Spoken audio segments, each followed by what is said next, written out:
The first thing I heard was my own name, Noah Reed, being shouted like I was some kind of threat, like the guy who always shows up in those true crime reenactments with the grainy police footage.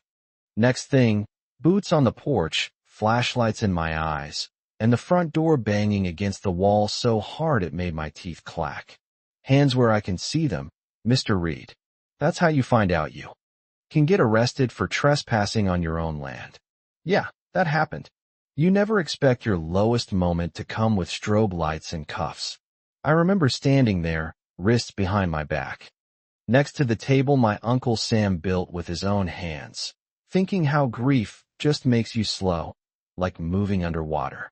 My wife Hannah was in a hospital bed, my uncle gone, and somehow I was the problem in my own house. That's Cedar Ridge, Colorado, for you. A place where even the sink grumbles a greeting and the floorboards remember who you are. Sam left me this crooked little porch house and 5 acres of land that smelled like cedar and wet dirt. I signed those papers like I was signing a promise. 2 weeks later, some jackass blew through a stop sign and Hannah got T-boned.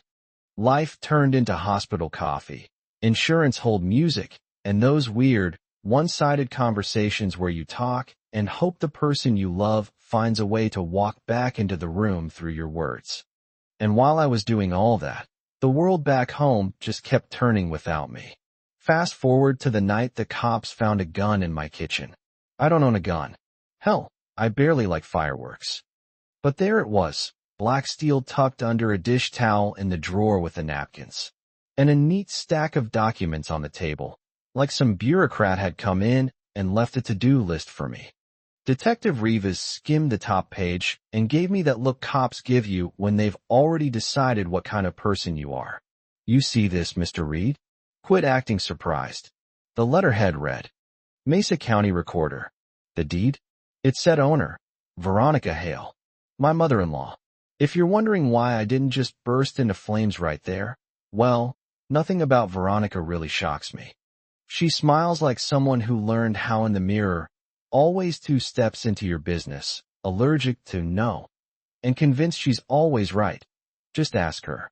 But seeing my home covered in paperwork, that moved it out of my name and into hers, with a pistol left as a party favor, that kind of takes your breath and wrings it out.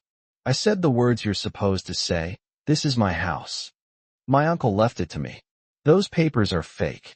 Rivas just nodded that slow, therapist's nod, like, we'll sort it out downtown. Then came the cuffs. Even my dog Moose whimpered from the laundry room. The whole place felt like it was being lied to and just had to watch it happen. Jail is mostly fluorescent lights, terrible coffee, and too many thoughts. The next morning, they let me out. But the charges hung over my head. Trespassing, theft, illegal possession. The prosecutor's office didn't want to look dumb. Veronica had a stack of proof like a magician with a loaded deck. So I called sneakers, because running toward fires is more comfortable that way. She flipped through the deed copies and murmured, these notaries are too perfect. Wrong embossing on the county seal. Sloppy. Work. I could have hugged her, but Priya hates ceremonies. She likes evidence. That's when my internal monologue split in 2. Part of me wanted to crawl under a rock. The other part was screaming. Get up, Noah. Hannah trusted you. Sam trusted you. So stop acting like a victim. We got to work. Priya subpoenaed the recorder's office, tracked the chain of title from Uncle Sam's purchase in '87, all the way to the will with my name on the last line. The county clerk, bless her, helped us compare every digitized seal to the fresh ones Veronica planted. Not a match. Meanwhile, I started replaying the last month. Veronica showing up with dinners I never asked for, using my spare key, said it was for emergencies. The day she asked, are you sure you filed all the paperwork? Dear, all cheerful, like she wasn't plotting. I knew I'd find her fingerprints somewhere. I just didn't expect them on the gun. Lab ran prints. The call came while I was feeding Moose. Priya's voice. Noah, it's not yours. Prints are a match for Veronica Hale and an unknown third party. And then, she took a trip last month. El Paso to Juarez. ATF flagged the route. Gun trafficking corridor. Let me back up a sec. Fighting someone who lives in the gray is dangerous. I wish I could say I let justice do its thing and just waited. But anger and grief, they're cousins, and they don't. Knock. One night, in a house that felt like a movie set, I staged a break-in. I'm not proud, just wanted to force the spotlight where it belonged. Jimmied a window, knocked over a planter. Left a partial print. When the cops came, I played dumb. Later, in my truck, forehead on the wheel, I realized I'd crossed a line Hannah would have talked me back from in 10 seconds. Karma doesn't nap. Veronica hired private investigators, 3, actually. Suddenly the DA's office had a fat file, my old bar fight, a bad business deal, a tax mistake from the year my father died. He's got a pattern, her lawyers purred. What they didn't get is that shame is a poor leash when you've already been stripped to the bone. I told Priya everything. She didn't flinch. We'll stipulate. To the past.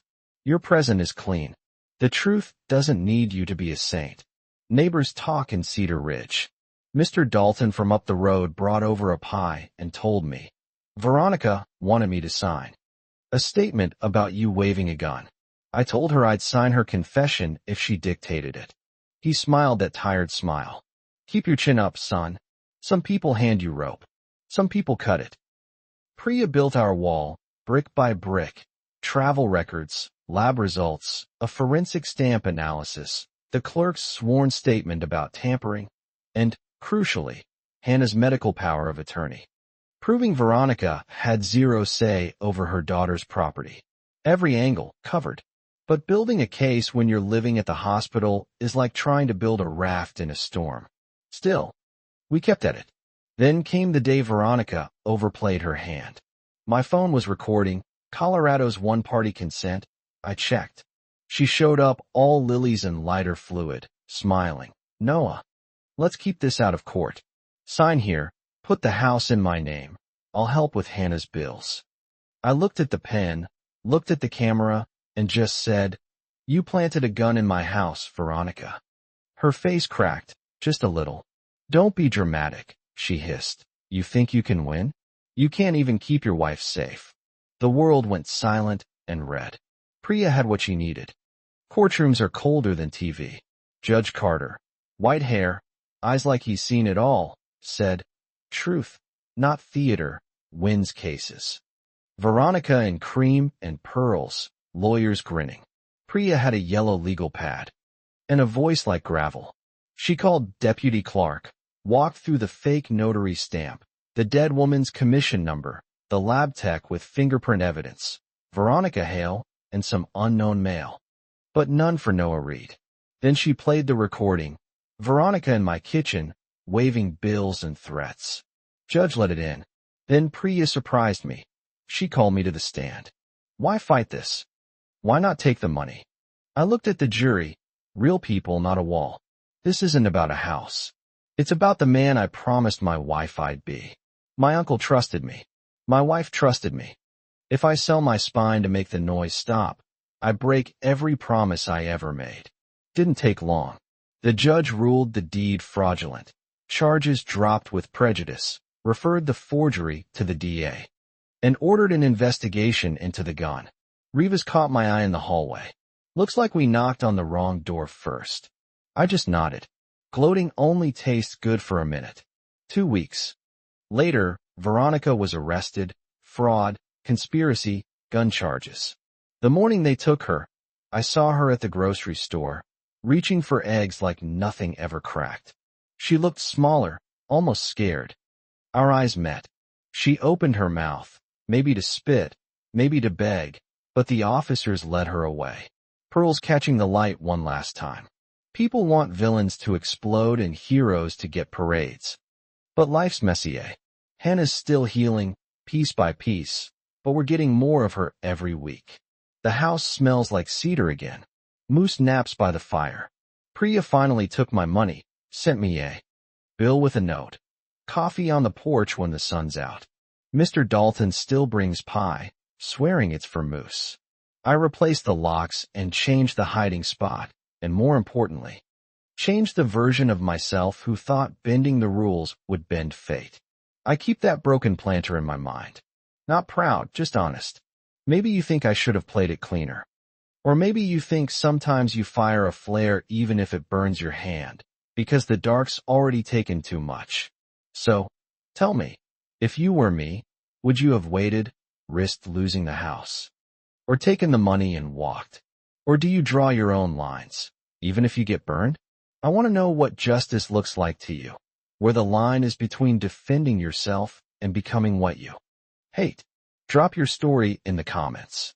I'll be out here, coffee in hand, porch lights on, waiting for Hannah to come home.